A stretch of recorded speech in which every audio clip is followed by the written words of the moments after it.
Hey guys, this is Spartacus here and welcome to the year 2022. Hopefully you guys had a happy and safe New Year's Eve.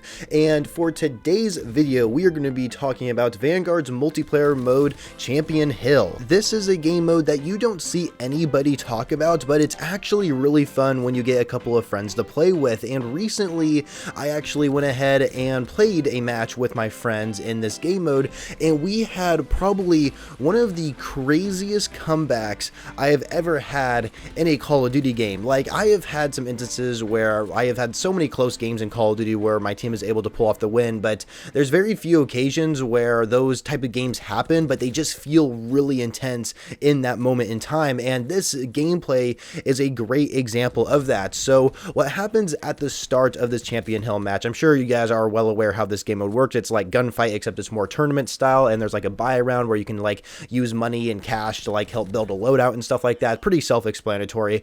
But what happens in this gameplay is my friends and I are just kicking everyone's ass. Like, we are just like dominating everybody we're going up against. It just seemed like the win was just going to get handed to us, honestly. Like, we were so confident we were going to win this match. But then all of a sudden, when we get to the very last round, the last team standing, there is two of the three players with flame knot suits. This was something that I was just not expecting at all. It's not even something that I even thought about saving my money up for myself. Like, that's something that just didn't really cross my mind. I just kept thinking about, oh, I'll just keep upgrading my gun. I'll just keep buying extra lives or perks or what have you, right? I didn't really think about buying and saving up for a flame knot, but those other players were smart enough to do so, and there was two of them on their team, and so you can imagine our struggle going up against them. And somehow, I don't know how we were able to do this, but we played very conservatively. We weren't trying to be on the offensive whatsoever, because if we just kept rushing the flame knots, you know, they're going to be able to take us out instantly. So we played it really safe, trying to take them out one at a time, and we actually did eventually kill both the flame knots, but we didn't have any lives yet left in that round, and I actually ended up dying, and I was spectating my teammates, and luckily time ran out, so we weren't eliminated just yet. So it brought us into another buy round, and that meant that the enemy team spent all their cash on those flame knots, but we were lucky enough to take them out, and then now they didn't have any more money to get like another flame knot suit, so we were able to spend money on what we could, and then we go into the final round against them, and it was like a nail biter. Like, it was just, we were just neck and neck against each other. We had very minimal lives. They were throwing like lots of grenades at us, and I'm surprised I didn't die from any of them, and it literally just got down to me and one other player, and I was pretty lucky to kind of go on the flank on this guy because he was distracted from taking out my teammate, and I can't believe I didn't kill him with my shotgun either. That was also really shocking, but either way, I was able to take him out for the final kill, and it was an exciting moment for my friends and I. You see, normally when you play a Champion Hill match and you get to the final round and you're going up against an enemy team that has at least one flame knot, you can just really kiss your ass goodbye most of the time, because the team without a flame knot doesn't really stand a chance, in all honesty. Like, it is very difficult to take out flame knots here in Vanguard, and so if you're playing Champion Hill where your lives actually matter, then it can be like, wow, this is going to be tough, you know. There's just no way we can just come back from this. And the fact that this enemy team my friends and I went up against had two flame knots, wow, it was quite an exciting moment for all of us. And honestly, at that moment in time, that excitement, that initial excitement of getting that last kill and getting first place in that Champion Hill match, it made me realize why I still play Call of Duty to this day. It isn't too often. I've had many close games in Call of Duty before, like many close games, but there's very few times where I've had close games and they just felt real to me. Like, they actually felt like I really wanted to win. Like, that excitement, that burst of excitement of actually getting that comeback win. It doesn't really happen too often. I mean, it feels like most of the time, like especially for playing domination, for example, it feels like I'm the only one capturing the flags most of the time, but sometimes I'll get teammates and they'll actually help out and we'll be able to come back and win and stuff like that.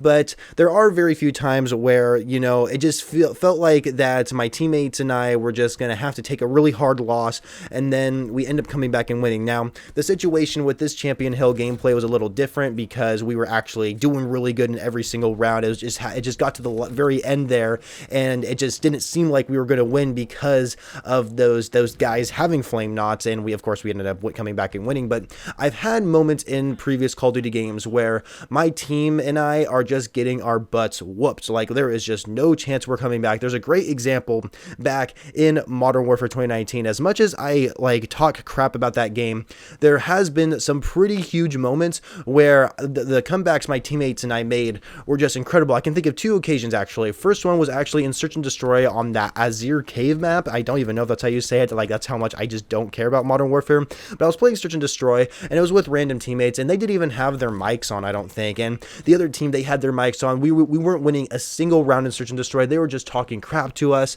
And I turned on my mic, and I was talking to my teammates. I'm like, guys, we cannot let them talk. We cannot let them push us around like this. This is like completely unacceptable. And then my teammates actually turned on their mics, and we actually, like, I think they needed like one more round to win in Search and Destroy. But keep in mind, we didn't have any wins, and we actually came back at the very end and won every single round. When it got to the final round, the enemy players just left. Like, the enemy team just left, and I was just, that made me so happy, and it really made me enjoy Modern Warfare a lot more at that time, even though I still don't like the game. But there was another time when I was playing Modern Warfare as multiplayer. It was actually the headquarters game mode. I can't remember the name of the map exactly. It was like one of the bigger maps you could play on for like 10v10 or something. It wasn't a ground war map though. And so anyway, we were losing by like a lot of points. I don't remember what the actual cap is for headquarters in Modern Warfare, but I think we were losing by definitely over 100 points, and we could never capture the headquarters no matter what we could do.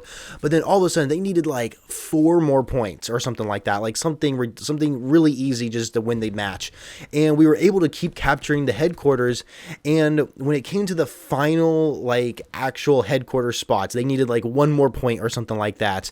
And it was in like this wide open area. It was super hard headquarters to actually capture, and I remember actually capturing it, and they were trying to disable it, and I remember taking out the person trying to disable it, but then I died, so I couldn't respawn. But we had 1 teammate left, because remember, when you capture the headquarters, you can't respawn. So we had 1 teammate left while we captured the headquarters, and for somehow he had a tank. He went on a streak and actually got himself a tank to call on the map. So he literally was just guarding the headquarters with his tank. The enemy team could not get past him, and we actually ended up coming back and winning by like 1 point in headquarters. It was but from like a 100-point deficit. Like, it was something absolutely crazy like that. And moments like that, the Search and Destroy match, and even here within Champion Hill, makes me love Call of Duty. It's the reason why I think I played it in the first place. Actually, the reason why I played Call of Duty in the first place, because it was like a military shooter. I'm pretty sure that's the same reason why most people played Call of Duty in the first place.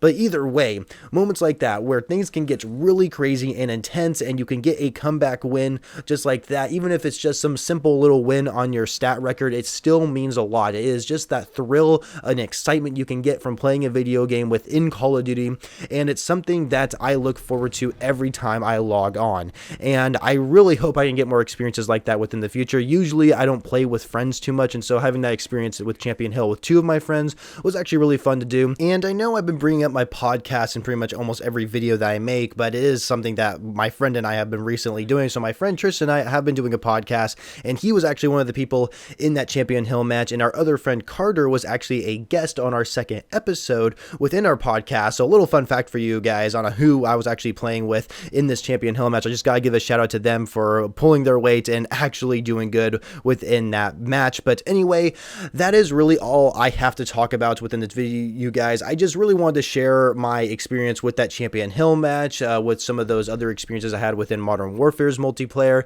and really just express how I actually feel about Call of Duty right now because of that Champion Hill match, and how I really want to become a better player overall when it comes to Call of Duty. And I just feel like I've really lost that aspect of being a better Call of Duty player. I feel like I've got like worse over time. I don't know what the case may be. I feel like I have gotten worse over time, and I really want to focus and get better at this game, so that way I can create new forms of content for you guys. So anyway, that's all I have to say for this video. Hopefully you guys enjoyed it. Make sure you leave a like if you do, subscribe to the channel if you are brand new, and don't forget to follow me on Twitter to stay up to date with me outside of YouTube. And of course, one last time, don't forget to check out that podcast, and I shall catch you guys later.